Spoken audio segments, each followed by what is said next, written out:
Assalamualaikum warahmatullahi wabarakatuh. Apa kabar sobat Softer semuanya? Semoga kalian semua dalam keadaan sehat jasmani dan rohani, tidak kekurangan satu apapun. Bab 1766 sampai bab 1770 menimbulkan sensasi di seluruh Daxia bahkan dunia. Karena Pavilion Tianji membuka kembali daftar yang sangat lama, daftar tanah musim panas yang hebat. Apa daftar tempat musim panas yang hebat? Itu adalah peringkat orang-orang kuat di Great Xia di masa lalu, jauh sebelum janji para dewa keluar. Yang disebut peringkat bumi adalah daftar peringkat orang-orang muda dan berkuasa di bawah usia 30 tahun, juga disebut peringkat bakat dan peringkat potensial. Peringkat surgawi adalah peringkat dari semua yang kuat. Pasalnya, selama ini belum ada orang kuat yang benar-benar mumpuni untuk masuk dalam daftar tersebut. Oleh karena itu, daftar tempat sudah terlalu lama terdiam di musim panas. Kecuali beberapa suku kuno, pada dasarnya belum ada yang pernah mendengarnya. Namun zaman telah berubah drastis, perjanjian para dewa dilanggar. Yang kuat mengalir ke dunia seperti awan dan memasuki mata semua orang. Terutama ketika Ye Junlin memimpin pasukannya untuk mengalahkan aliansi dominator, dan bahkan setelah dia membunuh 5 prajurit tingkat 7 berturut-turut di kerajaan Elang Perang. Situasi ini telah berubah secara signifikan. Sekarang ada orang yang memenuhi syarat untuk masuk dalam Great Summerland Ranking. Selain itu, Pavilion Tianji mengendalikan hampir semua rahasia dan informasi waktu. Potensi master tersembunyi Daxia juga dicatat, meski masih banyak kekuatan dan orang berkuasa yang belum muncul, atau tersembunyi sangat dalam. Tapi Pavilion Tianji mengetahui segalanya tentang mereka, termasuk peringkat kekuatan mereka. Begini, kekuatan tempur hampir semua master Daxia berada di bawah kendali Pavilion Tianji. Itu sebabnya mereka bisa membuat peringkat paling adil di langit dan bumi. Begitu daftar peringkat langit dan bumi keluar, seluruh Daxia dan bahkan seluruh dunia terkejut. Tetapi sebagian besar orang berkuasa dalam daftar tidak diketahui semua orang. Kebanyakan dari mereka hanya sekedar nama, tentu saja saya bahkan tidak tahu nama aslinya. Satu-satunya orang terkenal dalam daftar adalah pria misterius yang terus-menerus membunuh 5 orang kuat di surga ketujuh di kerajaan Elang Perang. Meski banyak orang yang tahu orang itu adalah Ye Junlin. Tapi agar tidak mempengaruhi kerabat dan teman Ye Junlin, Yan Longwei masih menyembunyikan segalanya, kalau tidak, akan ada banyak masalah. Nama kode pria misterius itu adalah Raja Zentian. Maknanya diambil dari kuil Zentian, namun yang mengejutkan adalah Raja Zentian, yang terus-menerus membunuh 5 orang kuat dari surga ketujuh, hanya berada di peringkat terbawah daftar surga di tempat ke-20. Mengerikan, semuanya sangat buruk. Hal ini mengejutkan Daxia dan seluruh dunia. Orang kuat yang telah mengalahkan War Eagle Nation hanya berada di peringkat ke-20. Jadi seberapa kuatkah orang-orang di depannya? Terutama seberapa kuat seharusnya 3 besar itu? Bukankah itu akan menghancurkan langit dan bumi? Begitu daftarnya keluar, semua orang terkejut.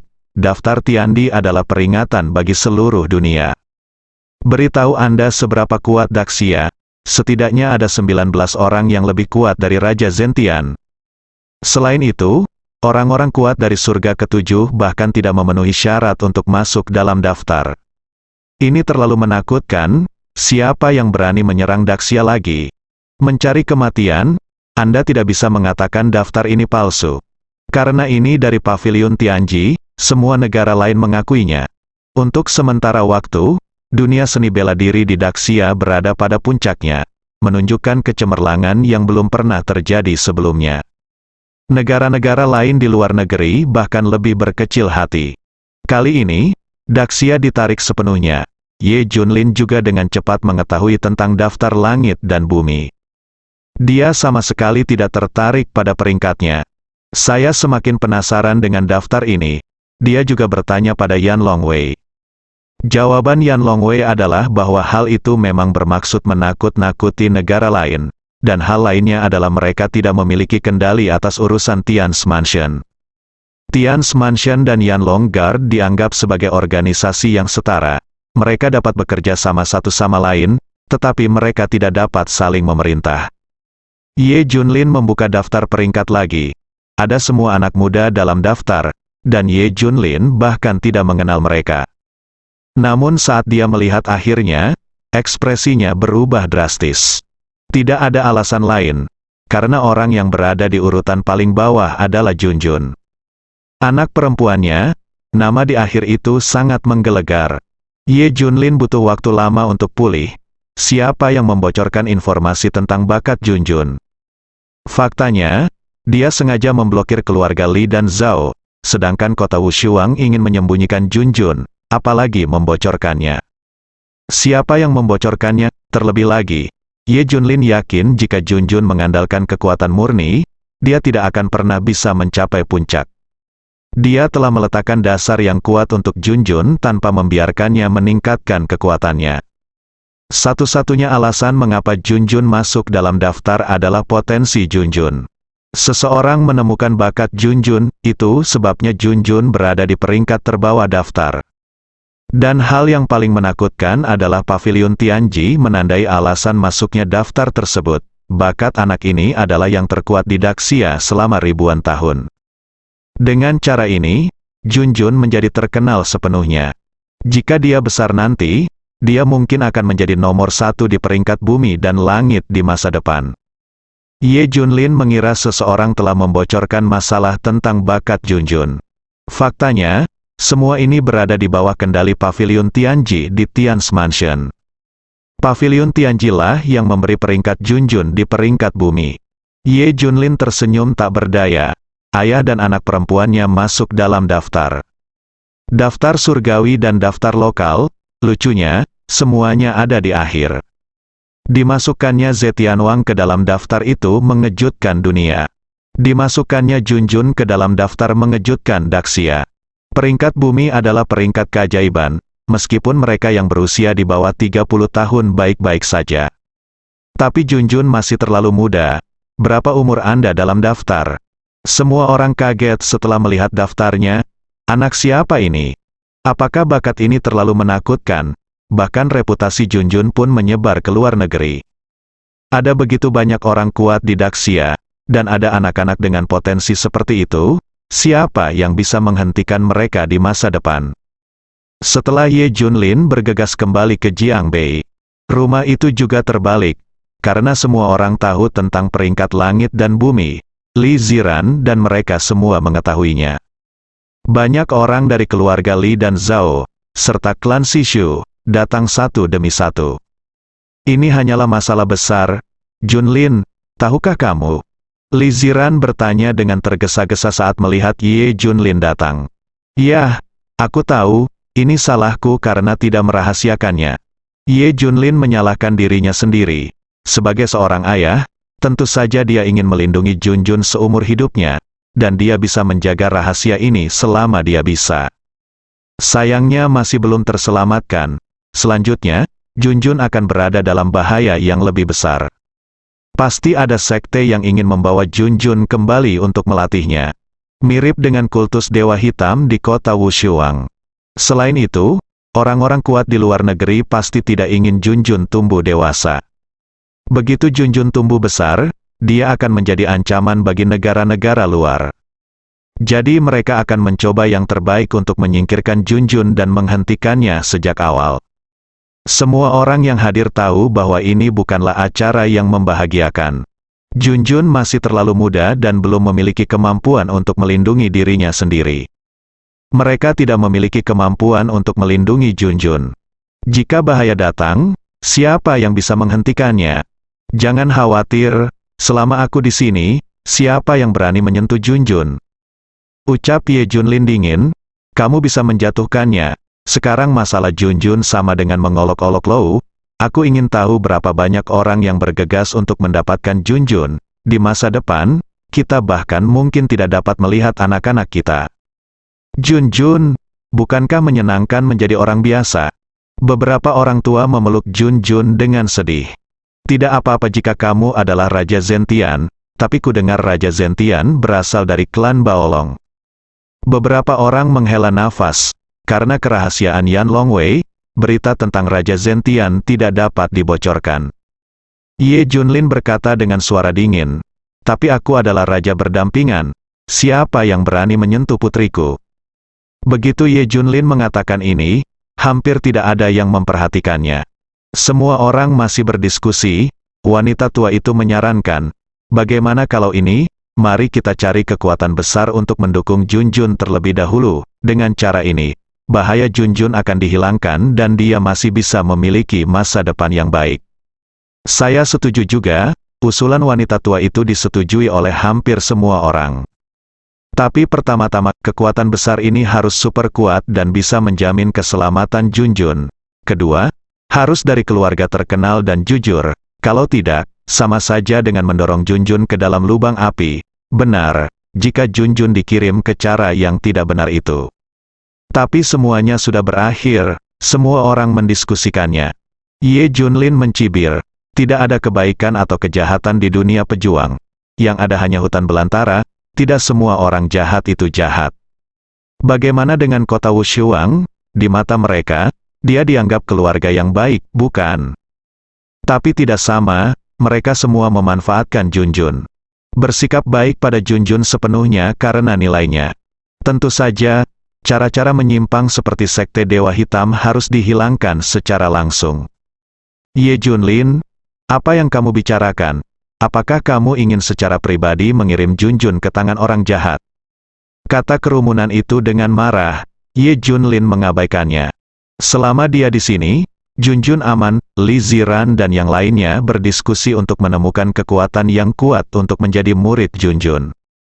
Ye Junlin tidak tertarik untuk terlibat. Dia mulai menulis serangkaian latihan dan teknik bertarung. Rencana selanjutnya tidak hanya melatih tim rahasia, tetapi juga meningkatkan level prajurit Daxia secara keseluruhan. Ye Junlin menggabungkan semua faktor dan secara khusus menulis berbagai latihan dan teknik bertarung untuk prajurit Daxia untuk mereka latih. Misalnya, prajurit biasa harus berada pada level awal budidaya. Misalnya, jika Anda memiliki landasan dasar dalam 5 Raja Perang Besar, Anda harus berlatih landasan yang lebih maju. Untuk 5 Raja Perang, Ye Junlin secara khusus menulis latihan berbeda untuk masing-masing raja sesuai dengan situasinya.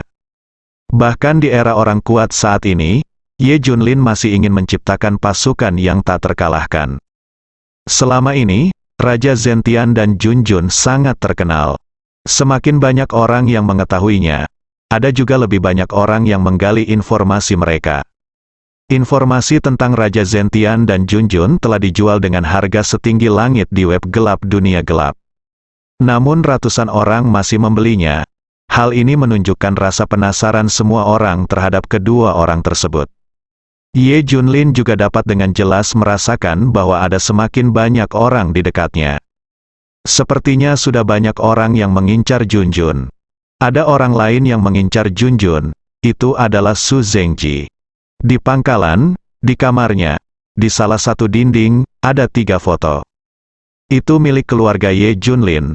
Foto Ye Junlin dan Junjun telah ditusuk dengan pisau yang tak terhitung jumlahnya.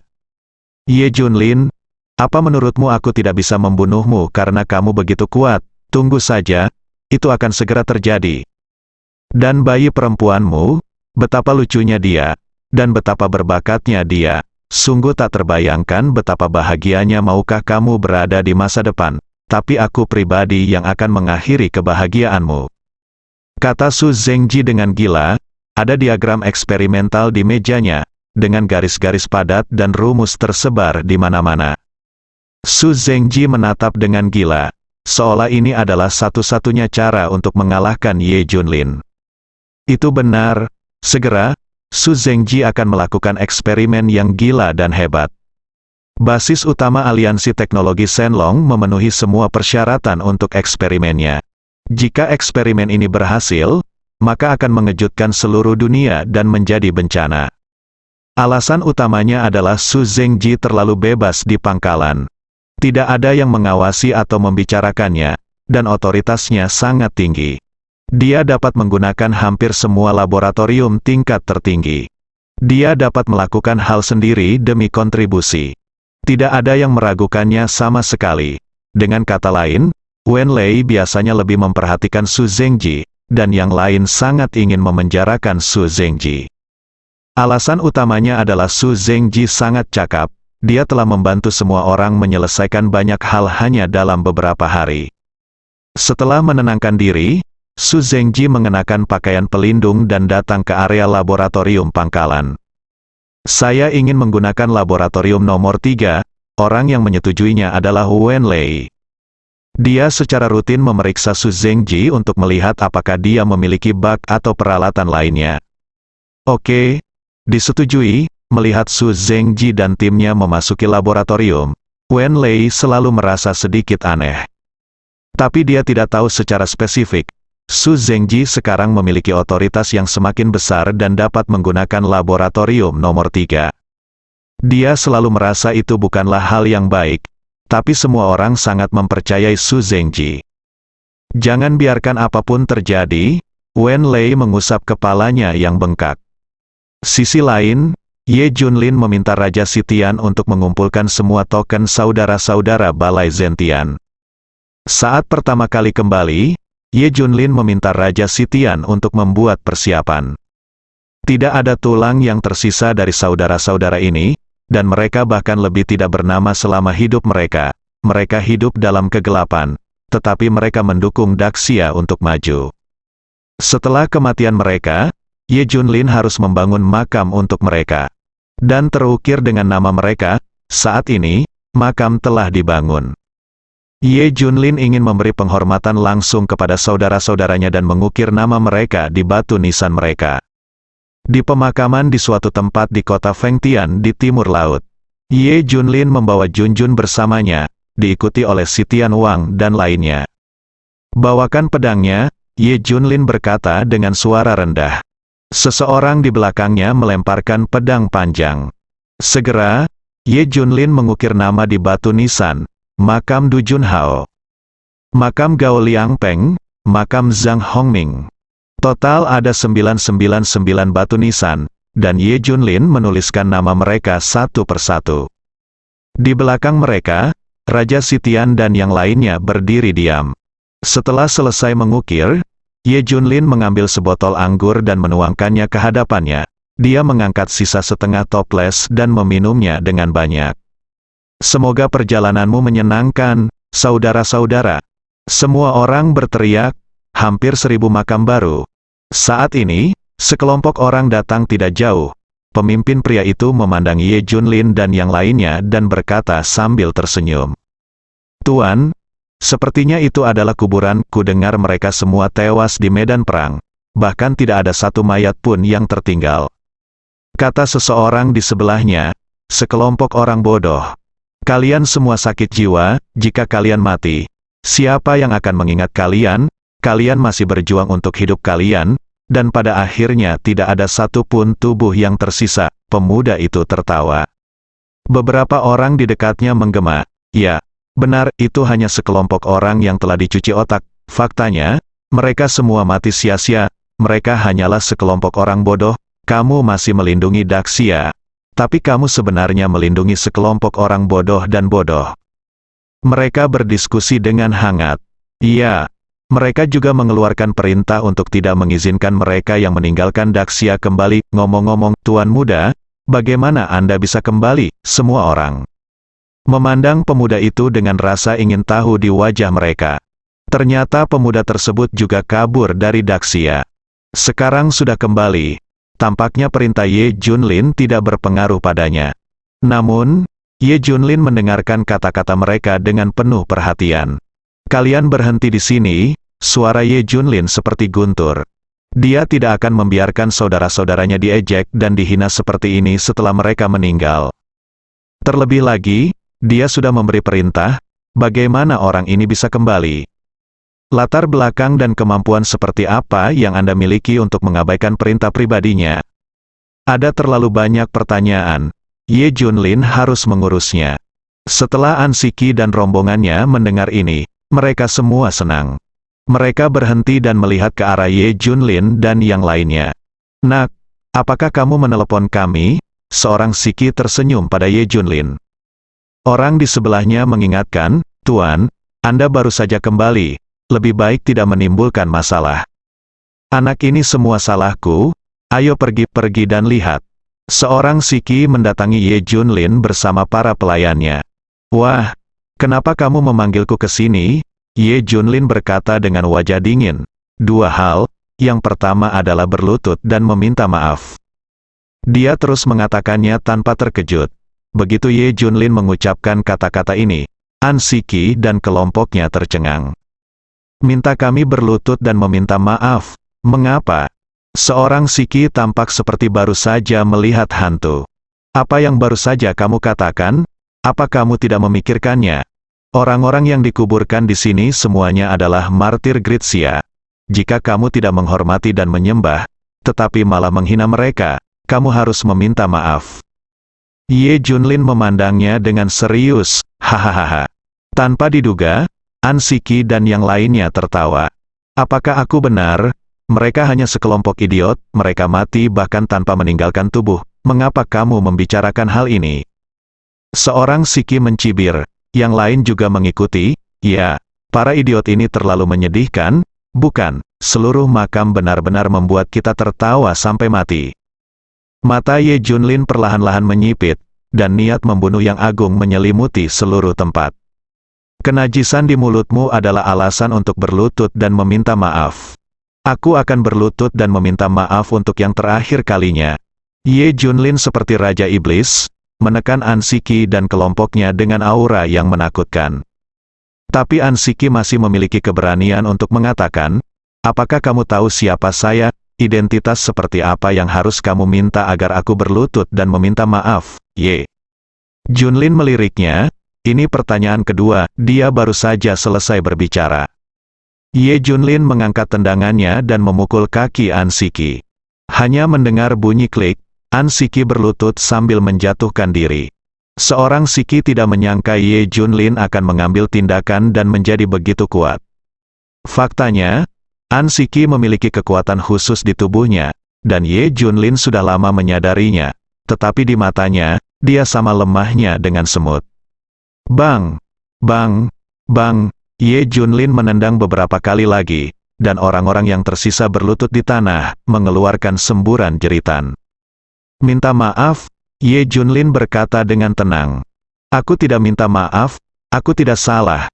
Seorang Siki mengangkat kepalanya dan menatap Ye Junlin, tapi dia memiliki tulang punggung. Bang! Ye Junlin menempelkan wajahnya ke tanah dan menggosoknya. Tak lama kemudian wajahnya berlumuran darah. Rasa sakit yang membakar membuat An Siki mengeluarkan suara seperti membunuh babi. Saya minta maaf, seorang Siki hanya bisa berkompromi. Pada akhirnya, beberapa orang berlutut di depan makam para pahlawan Gritsia dan meminta maaf satu demi satu. Meskipun dia meminta maaf, orang-orang seperti An Siki jelas tidak yakin. Aku bertemu denganmu hari ini, aku kurang beruntung. Apakah kamu berani tinggal di sini sebentar? Tidak butuh banyak waktu, hanya 10 menit. Seorang Siki memandang Ye Junlin dan bertanya. Melihat keheningan Ye Junlin, An Siki terus bersikap sombong. Apakah kamu laki-laki? Apakah kamu takut? Tidakkah kamu berani? Apakah kamu lupa bahwa aku mengatakan dua hal? Sekarang hal kedua, kata An Siki kegembiraan datang, dan dia mencibir. Ayo, ceritakan apa yang terjadi. Katakan identitasmu, bersambung.